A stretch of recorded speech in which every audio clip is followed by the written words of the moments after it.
ঢাকা বিশ্ববিদ্যালয়ের রোকেয়া হলের যেসব ছাত্রী নিজেদের রাজাকার বলে স্লোগান দিচ্ছেন তারা কি ৭১-এর ইতিহাস জানেন? এমন প্রশ্ন করে প্রধানমন্ত্রী শেখ হাসিনা বলেছেন, মুক্তিযুদ্ধের ইতিহাস জানে না বলেই শিক্ষার্থীরা নিজেদের রাজাকার বলতে লজ্জা পাচ্ছে না। প্রধানমন্ত্রী সাফ জানিয়ে দেন, মুক্তিযুদ্ধের চেতনা বাস্তবায়নই বর্তমান সরকারের মূল লক্ষ্য। আরও জানাচ্ছেন সৌমিত্র মজুমদার।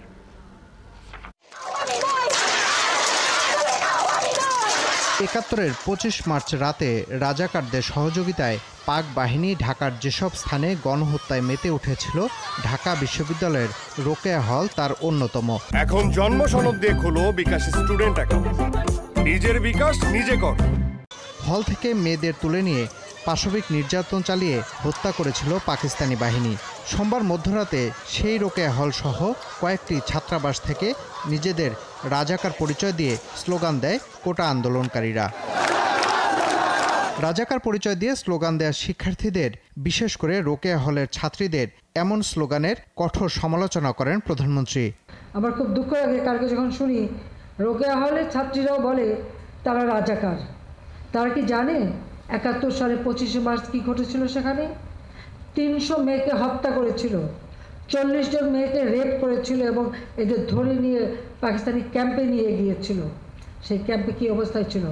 অনেক মেয়ে শাড়ি বা ওড়না দিয়ে ফাঁসি দিয়েছিল বলে তাদের কাপড় পরতে দেওয়া হতো না, ওই একটা পেটিকোট পরিয়ে বসিয়ে রাখতো।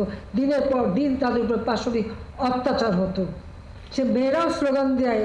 এটা কোন দেশে আমরা আছি? এরা কী চেতনায় বিশ্বাস করে, কী শিক্ষা তারা নিল? এইসব অত্যাচার, রাস্তায় লাশ পড়ে এরা দেখেনি, তাই নিজেদের রাজাকার বলতে তাদের লজ্জা হয় না। তিনি বলেন, বঙ্গবন্ধুকে হত্যার পর মুক্তিযুদ্ধের প্রকৃত ইতিহাস জানতে দেয়া হয়নি, বরং স্বাধীনতা বিরোধী ও বঙ্গবন্ধুর খুনিদের রাষ্ট্রীয় পৃষ্ঠপোষকতা দেয়া হয়েছে। মুক্তিযুদ্ধের যে ইতিহাস, মানুষের যে মহান ত্যাগের ইতিহাস, সেই ইতিহাসও মুছে ফেলা হয়। যে চেতনা দিয়ে দেশের মানুষ যুদ্ধে ঝাঁপিয়ে পড়েছিল, সেই জয় বাংলা স্লোগান, সেটা নিষিদ্ধ। নিজ কার্যালয়ে বার্ষিক কর্ম সম্পাদন চুক্তির অনুষ্ঠানে প্রধানমন্ত্রী দুর্নীতির বিরুদ্ধে সরকারের কঠোর অবস্থানের কথা তুলে ধরেন। দুর্নীতির তথ্য পেলে তাৎক্ষণিক ব্যবস্থা নিতে কর্মকর্তাদের প্রতি নির্দেশ দেন তিনি।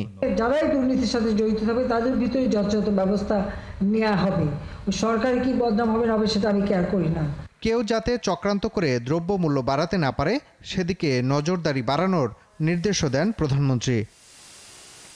সৌমিত্র মজুমদার, ৭১, ঢাকা।